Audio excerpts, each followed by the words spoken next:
Muito obrigado a todos a presença. Vou dar início, então, na nossa segunda etapa, na apresentação do Rodrigo. Obrigado pela presença de todos vocês. Não temos que perder muito tempo. Eu sou Carlos Massucato, eu participo dessa coordenação do Hub. Nós convidamos o Rodrigo, Rodrigo Miller, engenheiro civil, começando pela Universidade do Rio de Janeiro, 20 anos trabalhando no mercado de construção civil, responsável pela implementação do Ductal na América Latina, e nas obras brasileiras, na Casa Japão, no Centro de P&D da L'Oréal.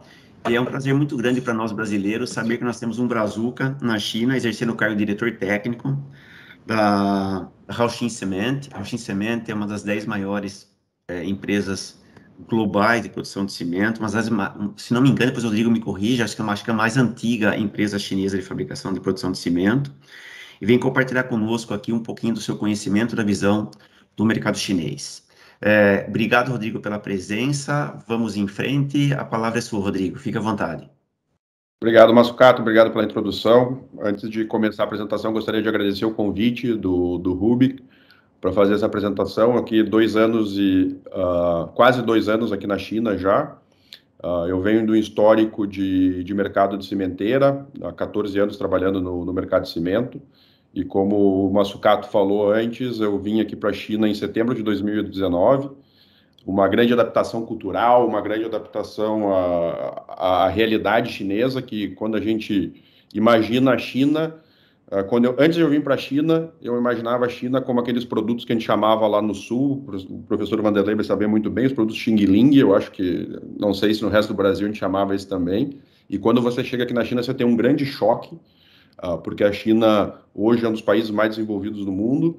Eu não achava que eu ia encontrar isso aqui na China, de pequenas cidades a grandes cidades. Você vê um desenvolvimento extremamente grande. É impressionante. Essa foto é de uma área de Xangai, onde eu moro hoje, chama The Bound. Essa área é o distrito financeiro de Xangai, à beira do rio Yangtze, do Rio Amarelo. Você caminhar nessa área, parece que você está caminhando numa área, e eu vou dar minha opinião pessoal, mais bonita que você caminhar em Manhattan, em Nova York. Você encontra prédios mais altos, prédios mais modernos, prédios mais bonitos. A China é realmente um ponto que eu acho que todo mundo deveria colocar na sua agenda de viagens, vir para a China para conhecer o desenvolvimento aqui na China. Bom, vamos falar um pouco desse mercado chinês, como que está esse mercado chinês, o que o mercado chinês está fazendo de inovação, muito focado nesse mercado de construção. Então, eu trouxe aqui, não sei se todo mundo conhecimento dos números do mercado chinês, então eu trouxe um pouco para vocês conhecerem um pouco o tamanho desse mercado chinês de cimento. Hoje, entre as 20 maiores empresas cimenteiras do mundo, 10 empresas são chinesas. Então, é um mercado extremamente grande. As 2 maiores empresas, se você colocar a Huaxin, como eu falei antes, que pertence ao grupo Lafarge-Holcim, você separar a Huaxin da Lafarge-Holcim, as 2 primeiras indústrias cimenteiras em produção de cimento no mundo são chinesas. A Huaxin é a 8ª maior produtora de cimento, isso são números de 2018 consolidados. A Huaxin tem uma capacidade produtiva de 2018 em torno de 100 milhões de toneladas, hoje ela já cresceu, ela acabou de inaugurar uma fábrica, a questão de 3 meses atrás, uma fábrica de capacidade de produção de clinker de 5 milhões de toneladas, e a capacidade de produção de cimento gira em torno de 8 a 9 milhões de toneladas, dependendo das adições que você coloca no cimento. 2 informações bastante interessantes. Em 2018, por esses números consolidados, a China é responsável por 53% de todo o cimento produzido no mundo. Tá? E aí, com um forecast feito pela Associação Mundial de Cimento, ela prevê que a China venha diminuir essa participação em 2030, e ela vai chegar a 35%, isso devido a 2 grandes coisas. A primeira é que eles estão prevendo um declínio de volumes no mercado chinês a partir de 2030, e a segunda é pelo crescimento de outros países, como Índia e etc., que vem com um crescimento bastante grande da produção de cimento. E o segundo grande movimento dessa indústria da China é que a China já construiu praticamente tudo que ela tinha que construir de infraestrutura. Para vocês terem uma ideia, todas as cidades com mais de 5 milhões de habitantes hoje na China estão interligadas por trem de alta velocidade. e eles têm até 2030 eles têm uma ideia de fazer a conexão das cidades acima de 3 milhões de habitantes com trens de alta velocidade. Então, a partir disso, começa a ter um declínio da construção de infraestrutura dentro da China, e eles estão prevendo aí um volume chinês que volte para casa de 1 bilhão de toneladas ano. E o outro, acho que todo mundo conhece esse último slide ali, que a China de 2011 a 2013 produziu mais cimento, ou quase 150% mais cimento que todos os Estados Unidos produziu no último século. Então, uma ideia do que esse mercado chinês vem fazendo de consumo de cimento, de infraestrutura, etc. Desse mercado chinês, eu separei aqui duas informações importantes. 1995, a China fazia 500 milhões de toneladas de cimento. Em uma década, ela aumentou 100% a produção, passando para 1 bilhão. Uma década depois, em 2014, ela bateu na casa de 2,5 bilhões de toneladas de cimento. E a partir de 2014, esse volume vem mantido constante. E aí, por que ele vem sendo mantido constante? Uma, pelo controle do governo, para você não ter mais demanda do que oferta, ter controle de preços e fazer com que essas empresas cimenteiras gerem margem. E a segunda grande coisa que eles fizeram umas novas leis a partir de 2010. Eles fizeram novas leis de produção de cimento para modernizar as fábricas e diminuir a emissão de poluentes. E com isso, várias pequenas indústrias que existiam, cimenteiras, foram fechadas ou foram adquiridas por grandes empresas, ou também aconteceram fusão. A China, antes dessas leis, tinha mais de 100 empresas cimenteiras. Hoje esse número está menor, está na casa de 70 indústrias. Então, teve uma concentração de mercado, com isso o aumento de preço. Hoje o preço do cimento da China, um cimento convencional, está girando em torno de 400 a 450 reais por tonelada, mas com um custo de produção muito baixo. Hoje aqui na China, um custo de produção está girando na casa de 20 dólares, 15 dólares, um custo de produção por tonelada. E as adições que eles usam aqui na China são muito menores que a gente usa no Brasil. Durante o Covid, para vocês terem uma ideia, o gráfico ao lado, sobe um, Eliana? O gráfico ao lado está mostrando durante a crise do Covid em 2020, comparada com 2019, de volume de cimento, só para vocês terem uma ideia o que causou dentro da indústria cimenteira. Então, a gente vê ali que em janeiro e fevereiro teve uma queda de quase 30% do consumo de cimento na China, que foi o pico. O início do Covid aqui na China foi quando fechou a cidade de Wuhan.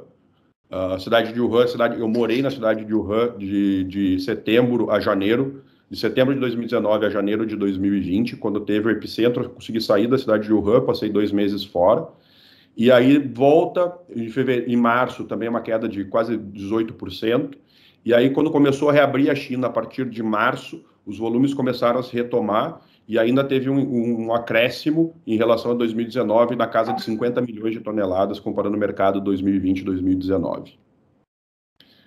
Aqui na China, existe um grande plano, eu acho que a primeira coisa para se falar, depois a gente falar o que está guiando essa inovação de mercado da construção, que é o grande plano de redução de CO2. A China é o país mais poluidor do mundo hoje, e na reunião de Paris em 2015, a China entrou com um plano bastante arrojado de redução de CO2.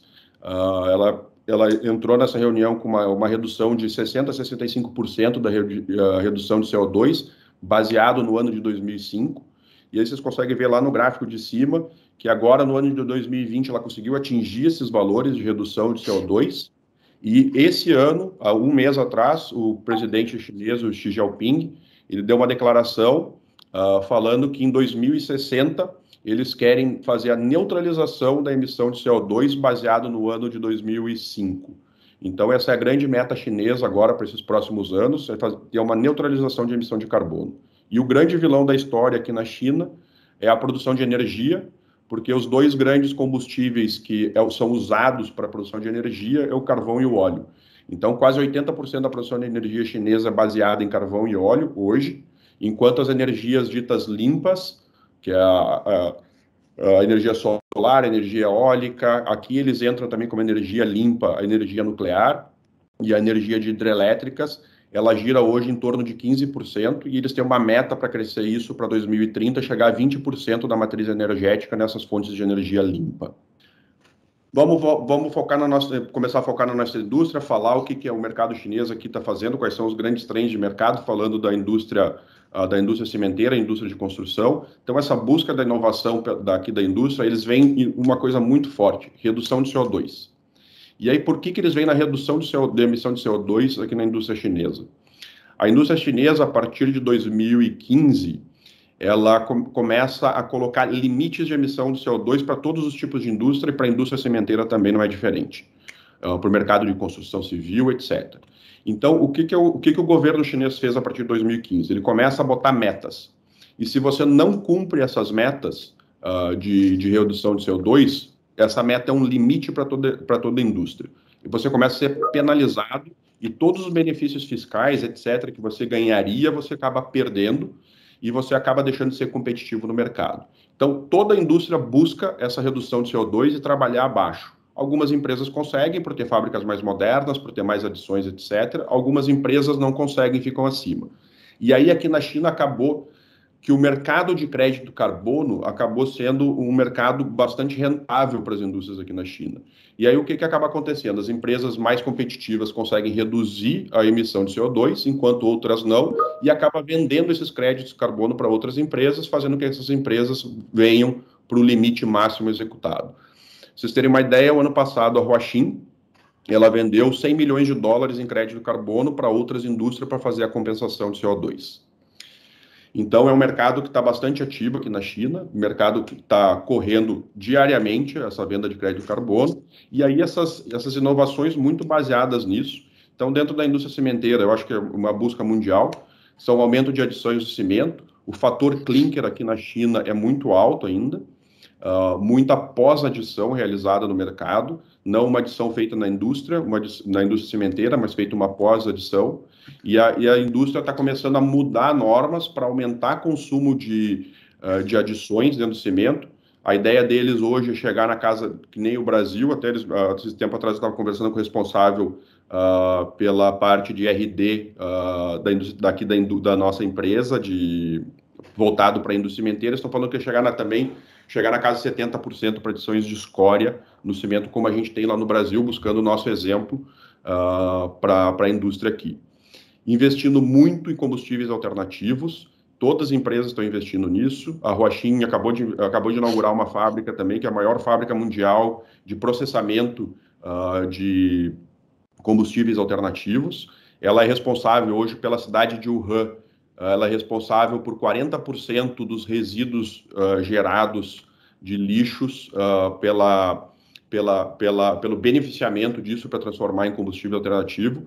Wuhan é uma cidade do tamanho de São Paulo, então ela está pegando 40% do lixo produzido na cidade de São Paulo e processando esse lixo para transformar em combustível alternativo. Aprisionamento de CO2, aprisionamento de CO2 a gente fala em algumas formas aqui para baixo, com aprisionamento de CO2 dentro do Carbon Cure, que é uma coisa que está pesquisa sendo feita, realizada em todas as grandes instituições, universidades, indústria cimenteira. O aprisionamento de CO2 também para transformação de agregados, fazer mineralização de agregados dentro disso, com algumas tecnologias diferentes. E aí a gente entra também em redução de temperatura, de clinkerização, também com aprisionamento de CO2. E aí a gente entra em mais outras 3 áreas, impressão 3D, eu vi que o professor Vanderlei mostrou que estão fazendo uma área de impressão 3D em São Paulo, fico muito grato com isso. Aqui a gente está trabalhando também muito forte, a gente acabou de adquirir um braço robotizado de impressão 3D, aqui para a gente começar a trabalhar com 3D também. O HPC entrando muito forte dentro da indústria, e a construção industrializada, off-site e construção modular. Então, são esses os grandes focos dentro da indústria cimenteira para desenvolvimento e busca de inovação.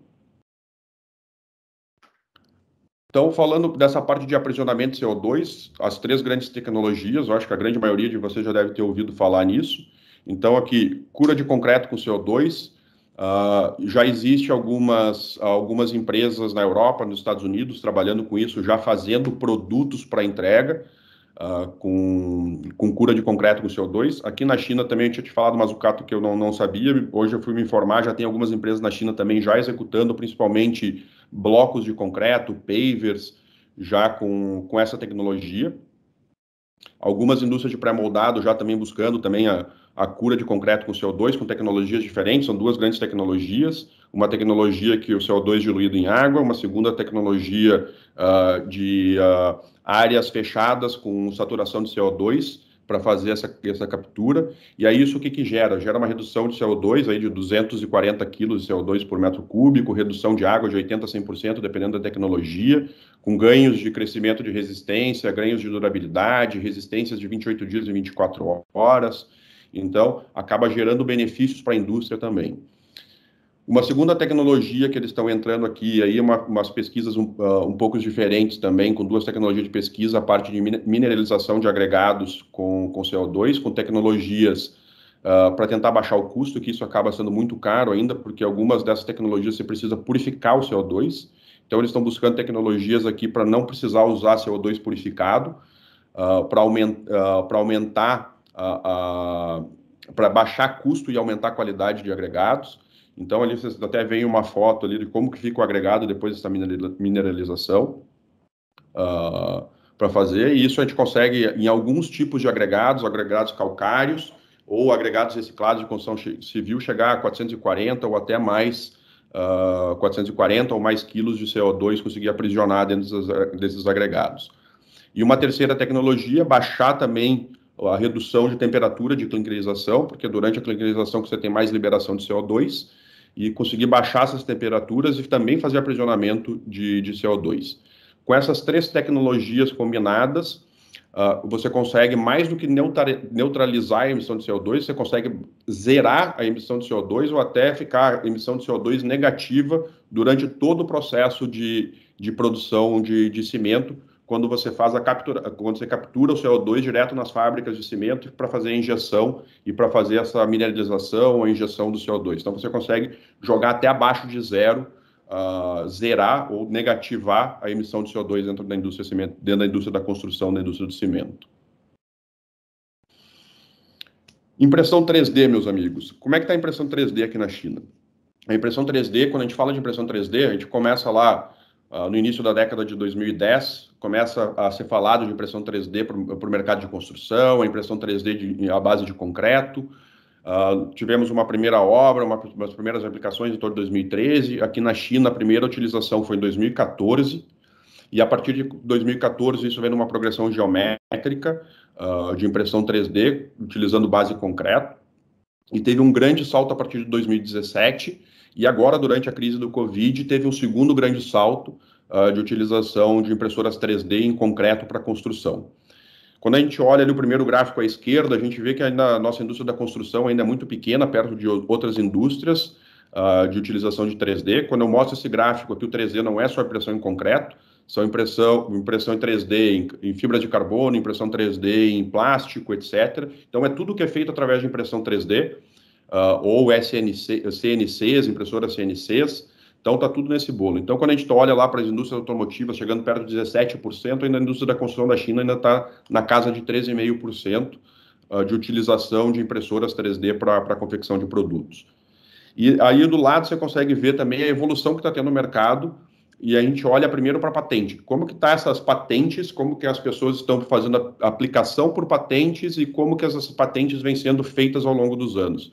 Então, sai lá de 2014, quando começou com um requerimento de patente, e aí passando da casa de 30, a partir de 2018, de novas patentes em impressão 3D aqui na China, isso só em concreto, tá? Como é que o mercado chinês, eu não consegui dado de mercado para construção, mas o mercado 3D, de impressão 3D na China, movimenta hoje 5 bilhões. Aqui na China, vocês vão ver que todos os dados de número da China, ele tem um 0 a mais ou um 0 a menos, que os números aqui são contados de uma maneira diferente. Então, aqui, hoje o mercado da China em 2020 é um mercado de 5 bilhões de RMB, 5 bilhões de RMB dá 4,5 bilhões de reais, ou quase $1 bilhão em mercado de impressão 3D aqui na China. Aqui na China, a gente fala em 4 grandes centros de impressão 3D. O primeiro centro em Beijing, que é a capital da China. Existem mais de 70 companhias em Beijing fazendo impressão 3D hoje. Um segundo grande mercado em Zhenjiang, que é o mercado aqui de Xangai, que pega a província de Xangai, ao redor de Xangai, onde as maiores empresas de impressão 3D seja em concreto ou em outros materiais, estão localizados aqui. Um grande centro de pesquisa em Hubei, que é a província de Wuhan, para impressão 3D. E aí você vem para o sul da China, na província de Guangdong, que é onde ficam localizados duas das maiores cidades da China, que é Shenzhen e Guangzhou. Para vocês terem uma ideia onde fica Macau e Hong Kong, é a província que fica ao redor.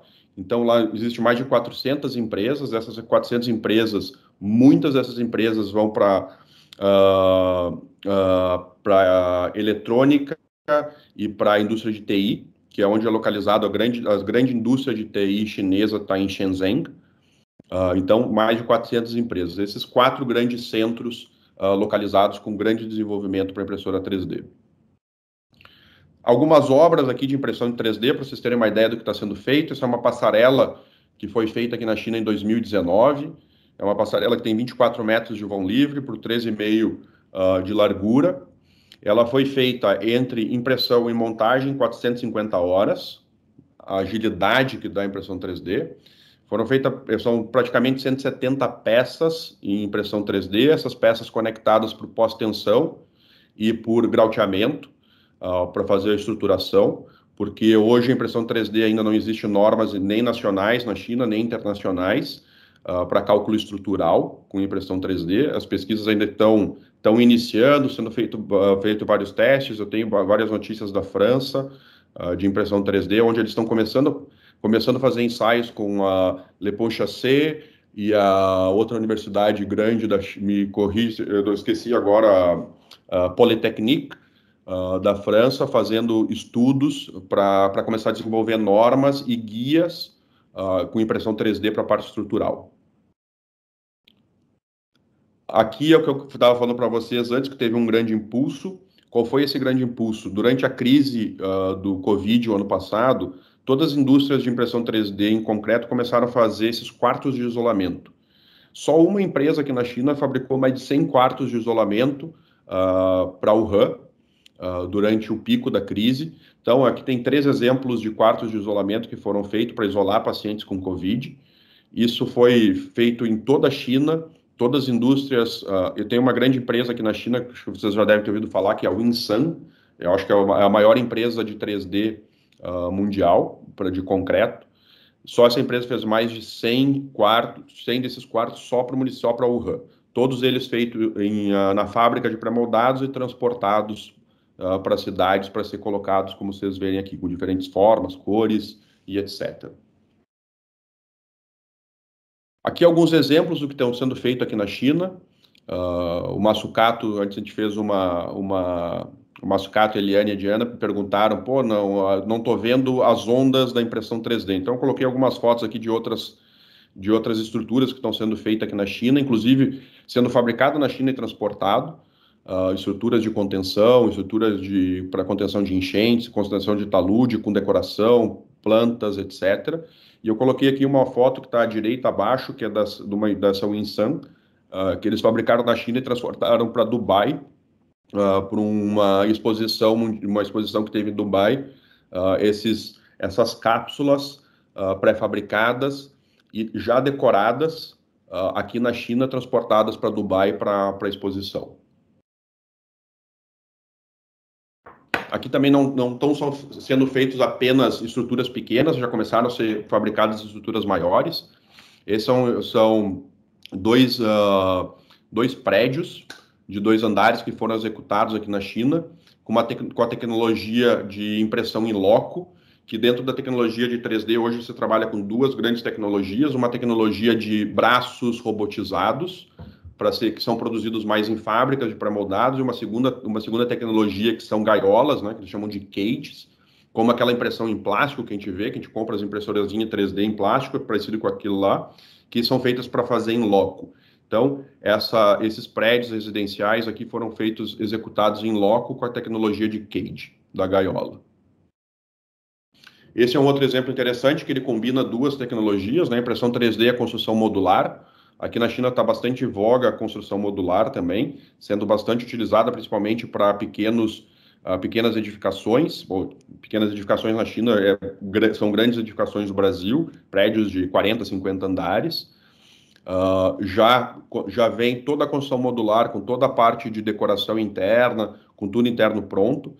Essa aqui é uma casa de mais ou menos 200 metros quadrados, em que eles, entre impressão 3D e finalização, juntando tudo, foi montada em menos de 24 horas essa casa e aberta ao público para visitação. Isso é uma área de desenvolvimento em Xangai, uma nova área de desenvolvimento de residencial, e a ideia é que essa área seja toda a área construída com impressão 3D e construção modular. Em 2015, aqui na China, foi construído um prédio também, um dos primeiros exemplos. Todo esse prédio também em construção modular e impressão 3D. É um prédio de 5 andares, que foi todo ele construído com impressão 3D. E eu trouxe uma última aqui, não é da China, mas para mostrar o que está sendo pensado, o que está sendo feito para impressão 3D. Isso é uma obra para os Jogos Olímpicos de Paris em 2024. É uma passarela com 40 metros de vão livre, que ela está sendo projetada hoje em impressão 3D, reunindo a tecnologia de UHPC. Então, toda a impressão realizada vai ser realizada com a utilização de UHPC, pós-tensão, e os reforços estruturais, o grauteamento também sendo executado com HPC. E aí, por que essa obra foi realizada? Foi feita uma grande concorrência na França para a realização dessa passarela, e aí a Freycinet, com escritório de arquitetura, uma empresa uma empresa de 3D e mais uma empresa, uma cimenteira, se reuniram para fazer esse desenvolvimento dessa obra, e a previsão deles é reduzir 60% o consumo de concreto quando comparado com uma construção de passarela convencional. Então, por esse desenvolvimento, essa reunião dessas tecnologias, diminuição de emissão de CO2, redução de consumo de materiais de construção, etc., eles venceram essa concorrência, e ela vai ter que ser realizada para os Jogos Olímpicos de 2024. Quem for a Paris para visitar vai poder passar por essa ponte, por essa passarela a partir de 2024. Falar rapidamente sobre o HPC. O HPC aqui na China, o mercado vem um desenvolvimento muito grande. As primeiras utilizações de HPC aqui na China foram em 2015 e 2016, muito timidamente.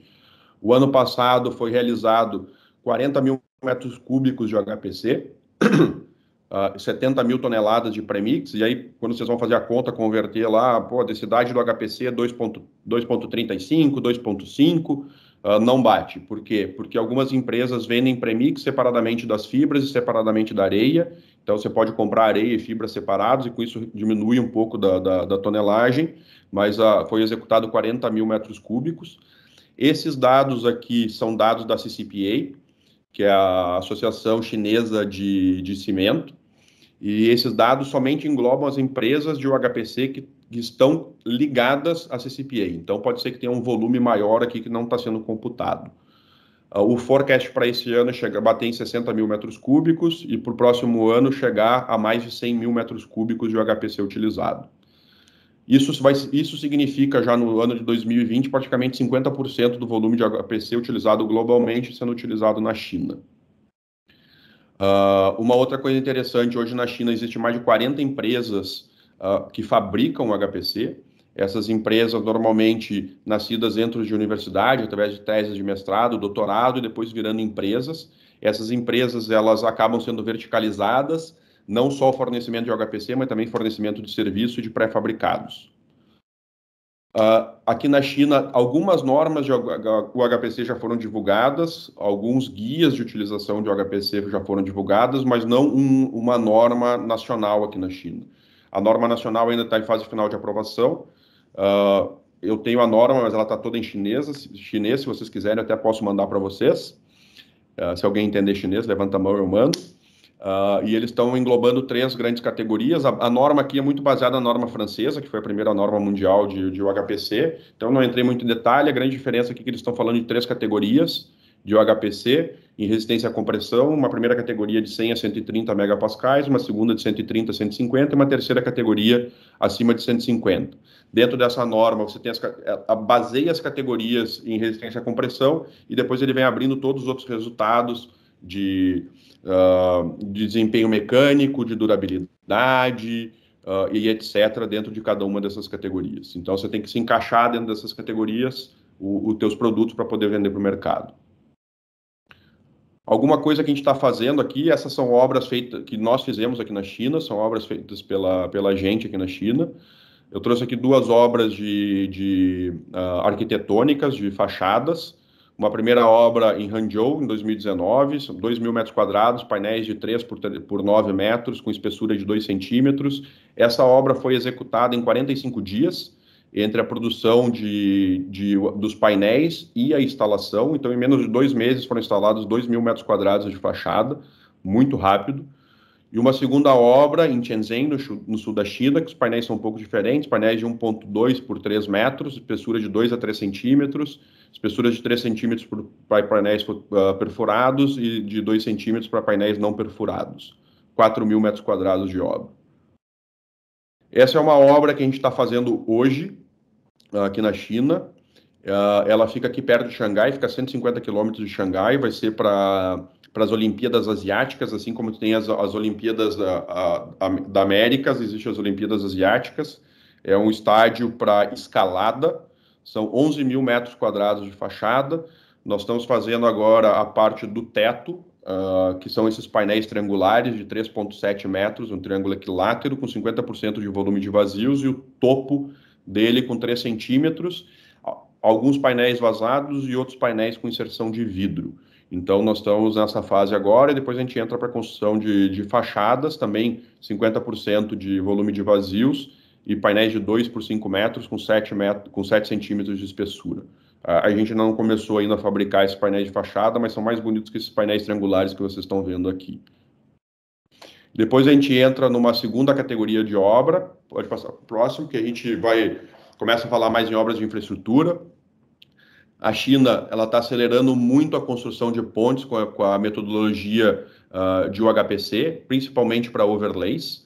Então, esse é um exemplo que a gente fez no ano passado, numa província no sul da China, fica na fronteira com o Vietnã. Essa obra são 50 quilômetros do Vietnã, uma ponte em steel deck e de cabos, com 700 metros de comprimento por 23 de largura, executada com 5 centímetros. Nós executamos essa obra, que são praticamente 800 metros cúbicos, em 35 dias, trabalhando só no turno da noite, porque a temperatura na província de Yunnan, quando a gente fez essa obra, no dia batia 40 graus, e o HPC, a gente acaba tendo alguns problemas se a gente aplica com temperaturas muito altas, assim como o concreto, um pouco mais delicado trabalhar com HPC, principalmente grandes áreas livres, onde você tem evaporação de água superficial muito rápida.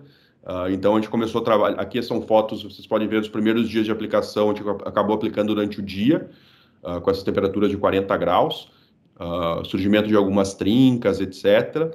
E a gente acabou optando para trabalhar no turno à noite, começando a trabalhar 10 horas da noite até 6 horas da manhã, para pegar uma temperatura mais fresca, para reduzir a evaporação de água. E aí também, além de overlay, também tecnologias de produção de pontes, principalmente em vigas U, vigas T, vigas I e vigas Pi, com essa tecnologia bastante usada para a fabricação de pontes e passarelas, e alguns outros decks também de grandes volumes, grandes dimensões. A gente já está falando aqui na China de vigas em U de 30 a 40 metros de comprimento já com a utilização de HPC. Então, essa tecnologia é muito estudada, muito utilizada e cada vez vai ser mais utilizada para a fabricação. Então, por isso que eu falo aqueles números que eu mostrei antes, que a previsão do mercado chegar em 60.000 metros cúbicos, provavelmente esse ano supera, e o ano que vem também a gente vai superar, com certeza, os 100.000 metros cúbicos de utilização de HPC. Falando um pouco de construção industrializada, a China tem uma grande meta para a construção industrializada, que é chegar em 70% de toda a construção realizada aqui na China, em 2030 chegar com 70%. Então, hoje a gente tem nessa tabela, não vou ler um por um, mas qual é o estágio que foi finalizado em 2020, qual é a previsão para chegar em porcentagem de construção em 2025, e aí eu vou falar um pouco o que a China está fazendo para fazer com que essa construção industrializada se torne cada vez maior. Então, eles estão dando fundos específicos para construtoras que usam construção industrializada, redução de taxas, redução de impostos, créditos, maior utilização do espaço. Então, por exemplo, se você tem uma área de 100 metros quadrados que você pode construir 5 vezes, se você é passado um determinado ponto de construção industrializada, você pode aumentar isso para 6, 7 vezes a área, e principalmente prioridade para uso de terra.